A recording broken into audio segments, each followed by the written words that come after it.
Jesus didn't have a problem with people that's in the streets. He had a problem with religious people. How can I help anybody when I was not even able to help my own son? I would never do that. And I became that in a matter of minutes when they took my pain pills away. And I said, I'm not where I want to be, but thank God I'm not what I used to be. This is Faith in Your Recovery. I am Randy Davis. Welcome to the battle. Welcome to Faith in Your Recovery. As we've already stated in our intro there, the battle continues, and it's all around us. It's with family, it's with friends, it's with work cohorts. We read about it in the paper. We see it in the obituaries, and it is a true battle, a battle for life and death, that battle between addiction and recovery, and we're going to talk about that today. We have a guest with us. We want to welcome you, Lindsey Rogers. Thank you for having me, Randy. Oh, it's a joy to have you with us. You and I have a background together that goes back, well, let's not tell them how far it goes back, okay? We'll just let them wonder. But I've certainly followed you in life in many different ways. We've crossed many different times, but it's all been good. We appreciate your willingness to share. Lindsey, tell the folks who you are, what you're about right now in life. Okay, my name is Lindsey Rogers. I'm a mother of two, and I work at the Commercial Review. I sell advertising. How long have you been doing that, Lindsey, there at the Commercial Review? Well, I worked there for 10 years, and then I took a little break for a few years, and I've been back since September. Okay. Folks, if you don't know, the Commercial Review is the Jay County paper published here in Portland, Indiana, and Lindsey, as she's already said, has been a part of that for quite some time, working in the advertising department. Lindsey, what kind of personal interests do you have? Hobbies, dreams, hopes right now?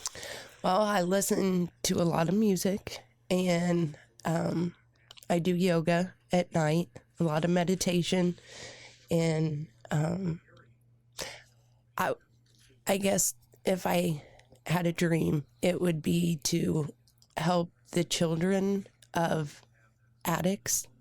I feel like we spend a lot of time, helping addicts, but the children, they need help too. We're going to find out why you have such an affinity for that due to some of your life experiences and your own daughter and son and the effects of what addiction has done to their lives and how it's been a part of it here in just a few moments. Tell us about your early childhood, Lindsey. I grew up in Red Key, Indiana, and my parents were the most loving, wonderful people I could ever hope or dream of. I had a brother named Matt, who was a wonderful big brother. And we had a neighborhood full of kids. That's the way Red Key's played for years, okay? Yes. Everything's a neighborhood full of kids. You don't drive down the street. I don't know. That's changed some, and maybe part of that's all of our phone games anymore. We don't have to go to the ballpark to be entertained.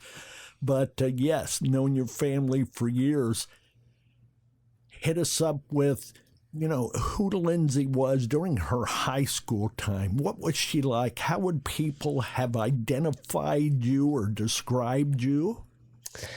In high school, I was a cheerleader. I had a lot of friends. I think I was a happy-go-lucky person. I played softball. And just tried to have fun. Yeah. Have a lot of fun. Let's go ahead. I want you to share with the folks how you and your husband, Daniel, connected, and then we'll move forward from there because that's a big part of the story today. Okay. I met Daniel in third grade. He had moved to Red Key with his father, and it was love at first sight. Love at first sight in the third grade, huh? That's cool. He he was funny. He was cute. He had a real charisma about him. But for the next several years, it would be like a cat and mouse game of him chasing me, and I just wasn't quite ready to have a boyfriend yet. So finally, our senior year, we started dating, and we were together for a lot of years after that. A lot of years. Yeah, just so you folks know, I knew Daniel well. I had the opportunity to coach him in Pee Wee football as well as junior high football, to watch him grow up, to know he was a New York Yankees fan to the very end, right? Yes, he was. Yeah, and he wore that shirt, that hat proudly for certain. Very athletic. I can remember his skills in junior high, at the high school football in particular. He didn't back down from much of anything, and he'd take it on. So, Lindsey, let's go ahead and move on from high school. The relationship began, quote unquote, officially with the dating and whatnot, and that led into marriage. Tell us about Daniel at that time. Oh, Daniel was an amazing person. He was so full of life and fun. He was a go-getter, a good provider for the family, and he was in the military for a while, and he really excelled at that. And then what branch of the military was he in? He was in the Marines. In the Marines, okay. And then we were both in college. I was going to IU. He was going to in Terre Haute. Indiana State. Thank you. Indiana State. And so we would visit on the weekends a lot. And we realized we didn't like to be apart. So we decided to come home and go to school where we could be a little closer, because it seemed like we were missing school. One of us was always visiting the other. And so when we came back home to Red Key, I went to Ball State, and he got accepted into the electricians union. So life was good then. As I recall, I can remember Daniel showing me his journeyman's card. He was an extremely young journeyman electrician. I'm wanting to say he was like 24. That may not be right. Is that pretty close? Yeah, probably. Yeah. And to have his journeyman's card at that age, if you know anything about the process, that says a bunch about who he was. And we would talk about that at times. And as you said, Daniel excelled at a lot of things. But I know Daniel then started to have some struggles and challenges, got into those areas that just started to darken his life. Tell us about that. Well, at one point, we split up, and I think he kind of got stuck in the Red Key. It's kind of what you did back then, there wasn't a lot to do in Red Key, and on the weekends, I think kids would just get together and they would party and have fun. And I remember at one point he would call himself a weekend warrior, where he could just, do things on the weekends, and then during the week he would go to work, and he would... He can function during the week. Yeah. I was speaking with someone the other day. They said that's just how it was. It's who we were. It's how we rolled. That was our life during that time. Mm-hmm. And, we have mentioned Red Key, but Red Key's not peculiar in that respect. Most small towns and even many larger towns within given sections. So you said he'd labeled himself as that weekend warrior. Most of us get that. Go ahead. And we had split up. I was living in Muncie, and he was living at home. And then some bad things happened in his life, where I decided to go check on him and see how he was. Nothing drug related, just. And when I did, it it was back to love at first sight, I guess. And we got back together. But he had a drug problem at that time that I did not know was serious. I thought, well, he loves me. He wants to be with me. It's something he'll just quit now, because I just thought that's how it worked. And as time went on, I realized it was a bigger issue than I had anticipated, and that it wasn't going to be just him quit. Had he at that point been able to face and admit and label his battle, his fight, his addiction? Was he still in denial? He was still in denial. He thought he was just having fun. Okay. He thought correct me if I'm wrong, but he thought he could control it instead of it controlling him. Yes. He thought he could battle that and win. He could play on the weekends and get real during the week. And I'm going to guess that started to change from 2-day weekends to 3-day to 4-day, and it started to take over. Yes. I was in school at the time. We lived in a little house that we rented, and he was in the electrician's union, and he would start missing classes for the union.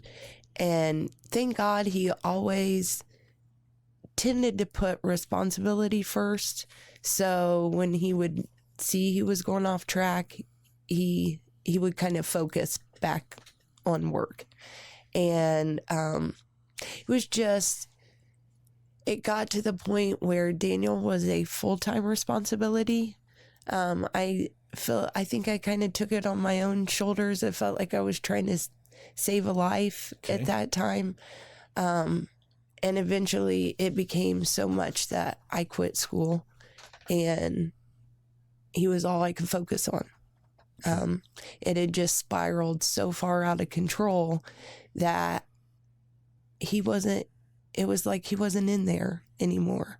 And I was trying to hold on to him, and he was falling down this huge hole, and I was, just trying to hold on for him. You were his lifeline at that time.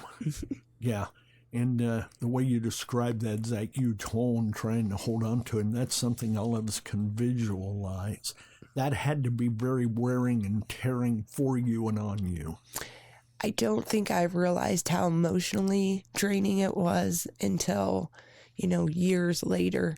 But, while I was in it, it just felt like life. I was trying to save him. And I wasn't alone. I'm in it. He wanted saved. I remember when this was going on, it was before rehabs were so around. Readily accessible. And so we would take him to the hospital, and it would be a 3-day psych hold and then release him. And so it just felt like there wasn't a lot of help. That show Intervention had come out, and we signed him up to be on intervention. We never got a call back, but he was the one who came to me and said, "Lindsey, maybe I could get help this way." He really wanted help, and there just wasn't a place to turn. I remember how often the 72-hour hold was used, and it still is today, but then I think it was more prevalent and used more often. There was no treatment. It was just a matter of being watched over. It was no, real help. It was simply a Band-Aid, but at least it got him through that next 3 days. Yes. Yeah, okay. Where'd it go from there, Lindsey? Well, we spent a lot of years back and forth. Daniel never had one drug that he just, latched onto. It was whatever was available. So it was always a roller coaster up and down. What's he on now? It got to the point where I could hear it in his voice. If he would call, I would know you know, if he's on uppers or downers or just from hearing his voice. And it got very tiring when you're trying to save someone that they may want help, but it's almost like their job of an addict is to trick you and deceive you.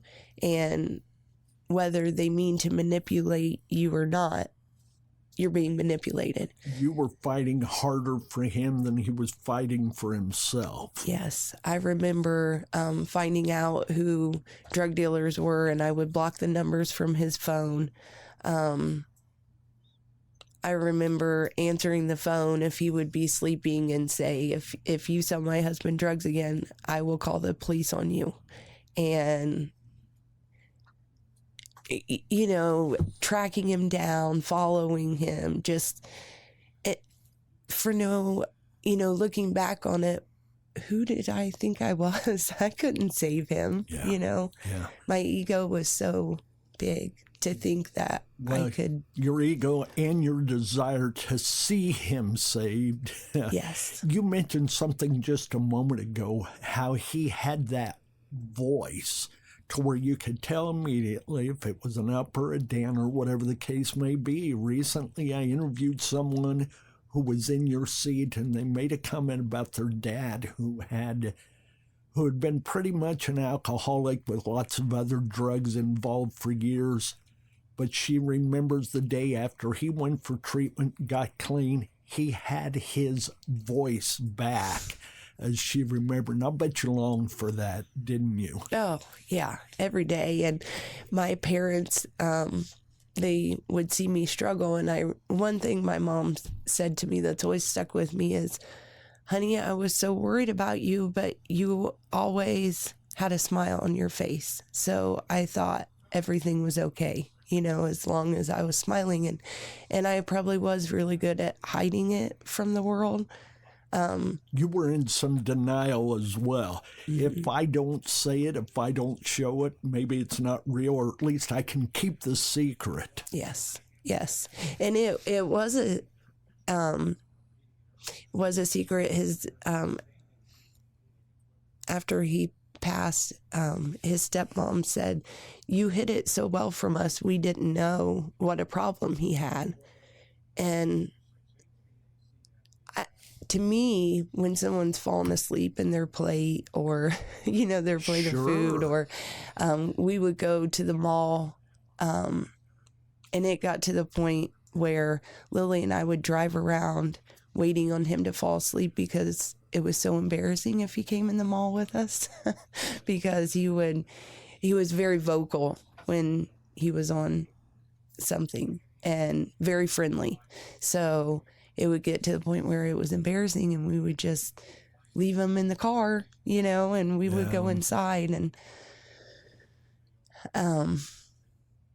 Lilly and I would go, if we would go on a walk or something, when we came back home, we would have to check to make sure he was breathing. I mean, at the time you don't realize how much that is draining you, but it was like a big sigh of relief when we got divorced, and I, you know, thought, how did I put my child through this?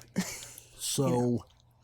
Go ahead, tell us some of Daniel's last days and how that came down, how his passing took place.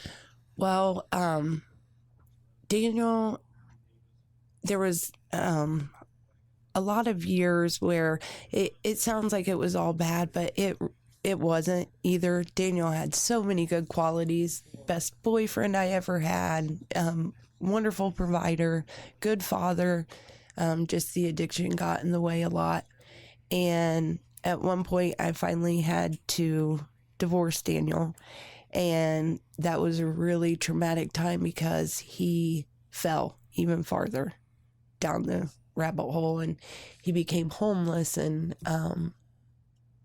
he ended up on the news, and he was, you know, on TV. And then one day, I think just from maybe he hit rock bottom, I don't know, but he decided to get sober. So he went to rehab. He stayed with his family in Red Key, and he stayed sober for a year. And he helped me with Jamison. He helped me with, he was back in Lily's life. We were best friends again. Things were looking up. He had a job. And then one day, Lilly had something. We asked him to go out to dinner. And normally Daniel would have jumped on that because he didn't get to spend a lot of time with Lilly. And he didn't. And I thought, that's strange. That's not like him. And I should have seen that as the first sign of a relapse. But a few days later, he showed up at a volleyball game of Lily's. And I could tell he was not sober. So I had a long talk with him. And I said, Daniel, I really want to come get whatever it is you have at home and throw it away, and you go to rehab tomorrow. And he agreed he would do that. So he did give up his stash or whatever, but he didn't go to rehab the next day. So it kind of progressed the next couple of weeks where he wouldn't answer the phone. He wouldn't answer text messages.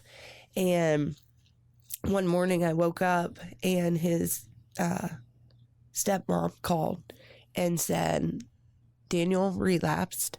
He's in the hospital. He's okay. But he did relapse. And so I just thought, here we go again. And then a couple minutes later, she called back and she said, I'm sorry. I was misinformed. He's no longer with us. And it was crushing. Just crushing because I thought we had him back.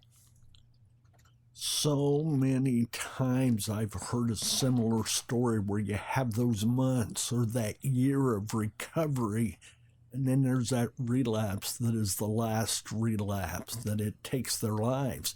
I know for a fact as someone stops using, their resistance to the drug declines dramatically to where to use half as much as what you used to use can kill you twice as fast. And I think that's the case in many of these. They used to use so much, so they tried that again, and now they can't handle it.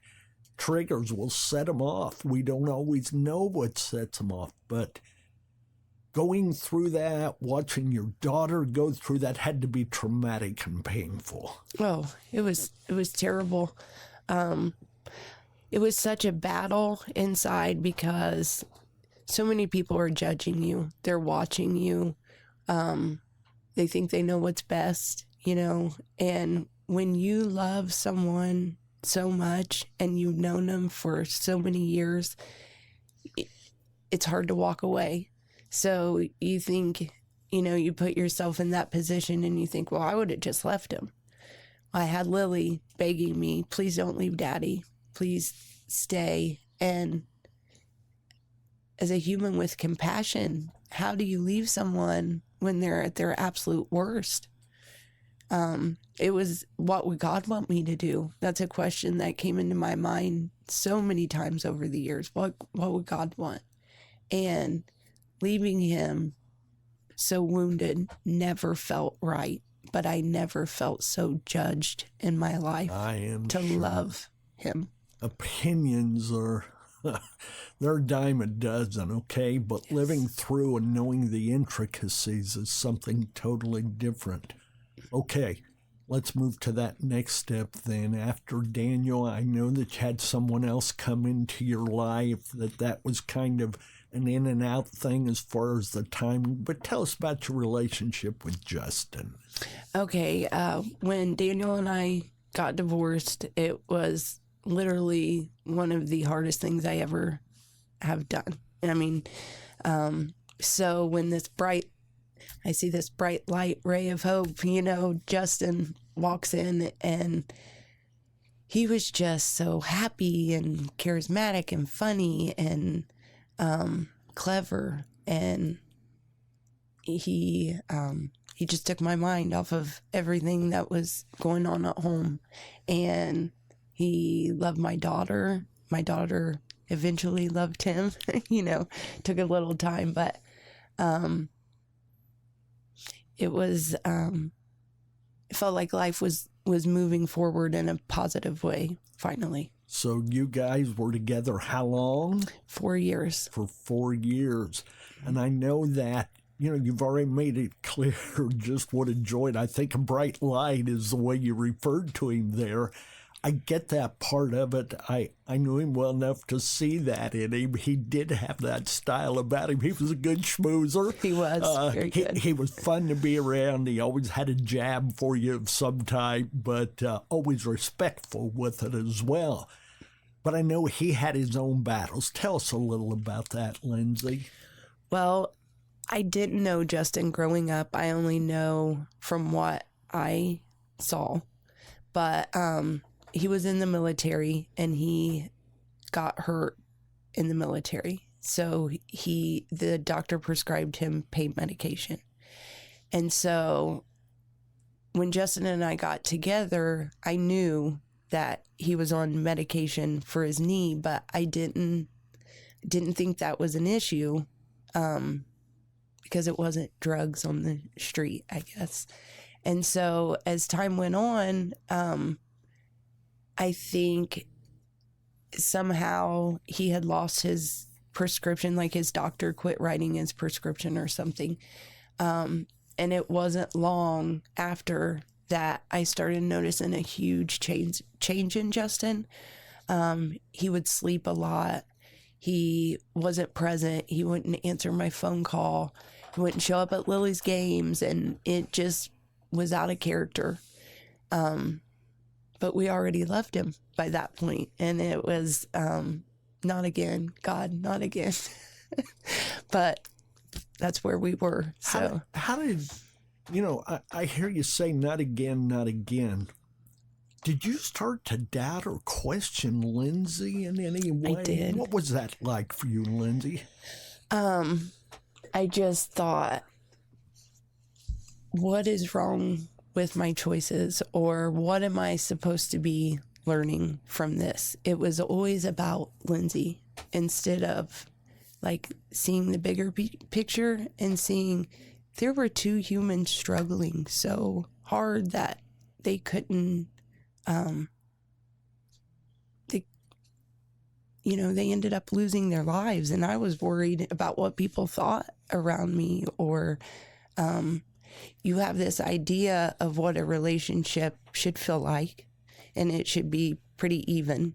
I think anyway, give and take should be even. And it just felt like I'm always giving, and it's not coming back, And so I think that I was pretty selfish in that way by, I couldn't take myself out of the situation and look at the big picture. And if I maybe could have looked at the big picture, I could have helped. You were a piece of the puzzle instead of being able to stand back and look at the puzzle. Yeah. Yeah, just too close to it. Yes. Tell us about Justin's passing, about how that came about, and then we want to, we'll go from there. Well, I had Jamison. We got pregnant for Jamison like a year before, and Justin worked on the road. He was a millwright, so he was gone a lot, and he would come home on the weekends. And so we had Jamison, and he got to take a little time off. Seems like he was switching jobs, switching companies, because he would get to be home more. And so after we had Jamison, it was like 2 weeks later. And 2 weeks after Jamison was born? Yes. Okay.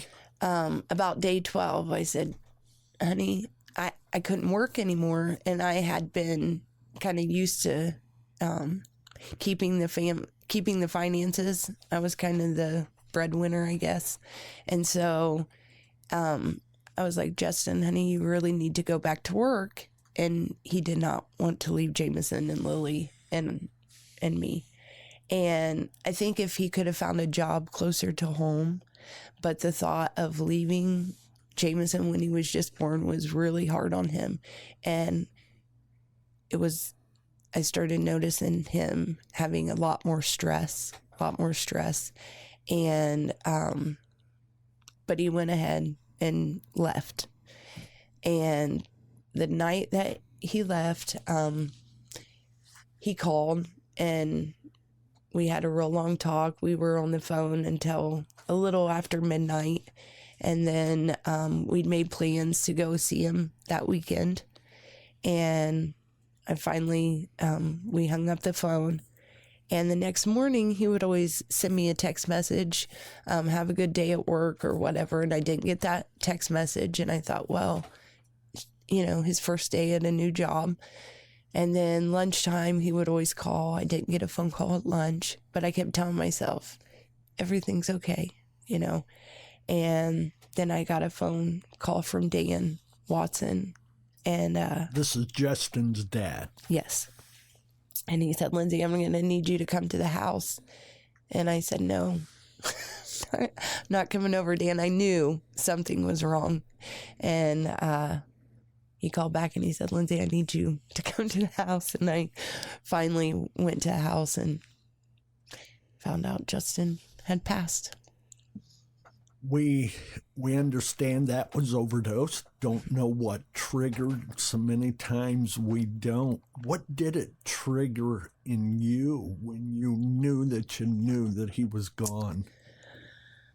I had a newborn baby and Lilly, and I was heartbroken, devastated. I did not see if Justin had this huge problem. I did not see it or didn't want to see it. With Daniel, I always kind of knew in the back of my mind at some point he's probably not going to make it, and I had come to grips with that. With Justin, it blindsided me. I don't know. He'd been doing pretty well before that, hadn't he, for a while? I think right? So. Yeah. Justin was very secretive. He was very good at that. But I really think he had been doing better.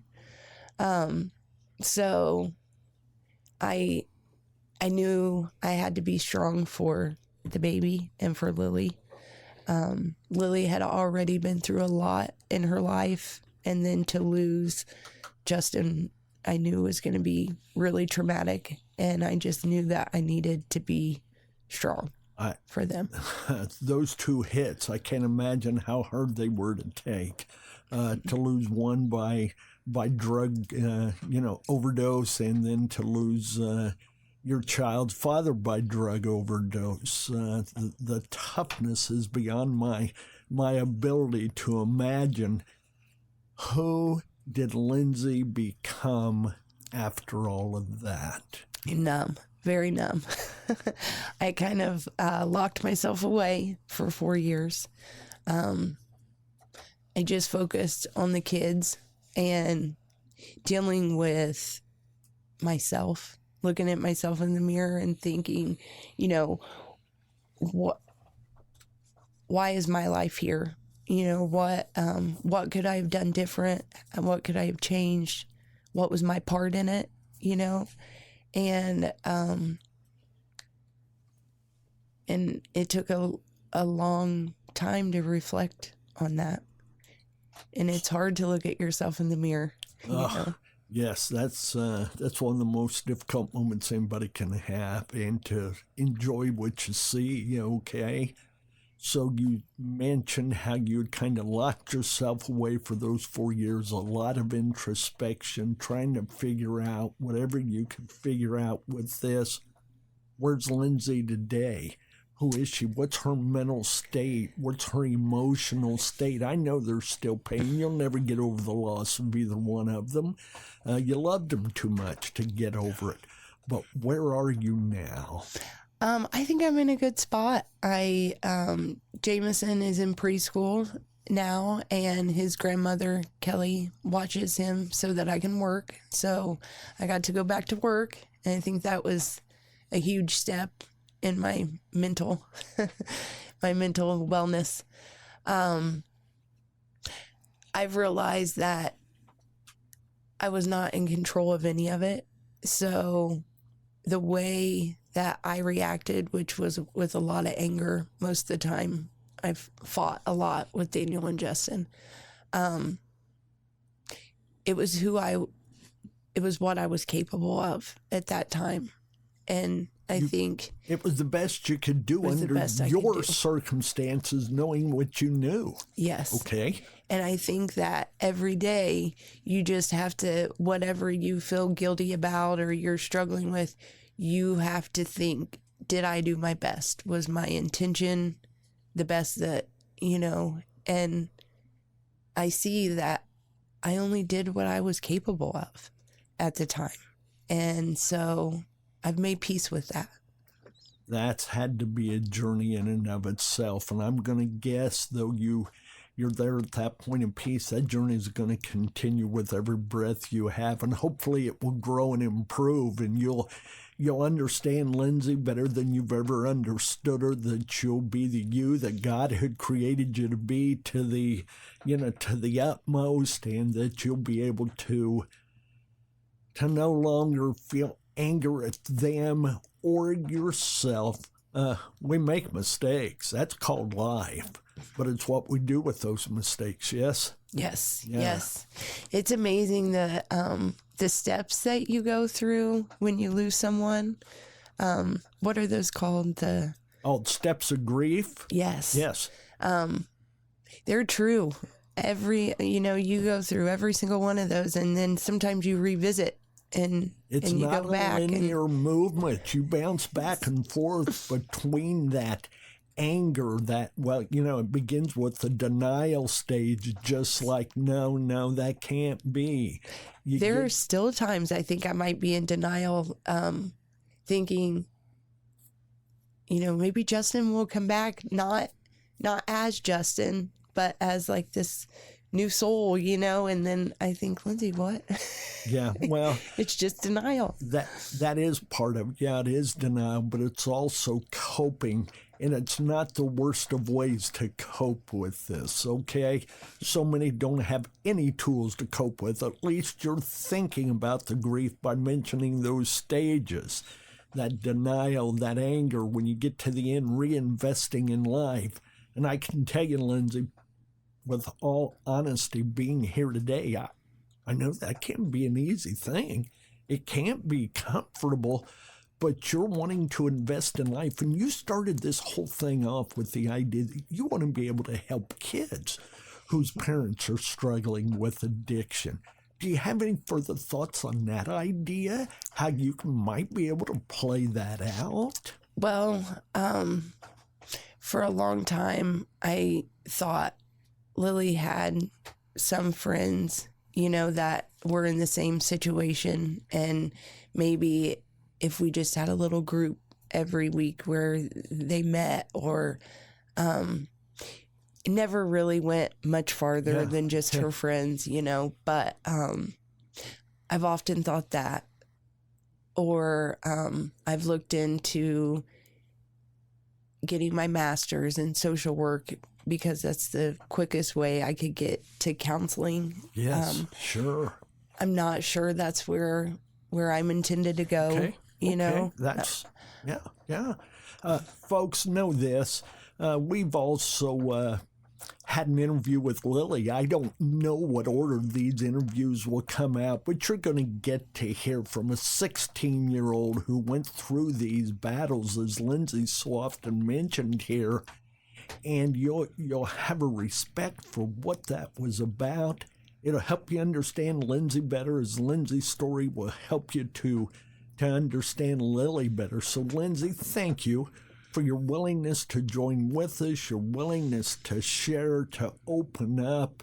This is so appreciated, and I know it's going to have an impact, because there are many folks out there like you who fought the battle for someone, with someone, but didn't come out with the victory they hoped for. Yeah, so once again, we appreciate it. God bless you. And folks, just continue to tune into our podcast. We believe that there's recovery for everyone. It's going to take a different way to get there. It's going to take a different mode to get you there. But there is a path, and we want to help you find that. So if we can be of any help, by all means, contact us or reach out to a support and recovery group.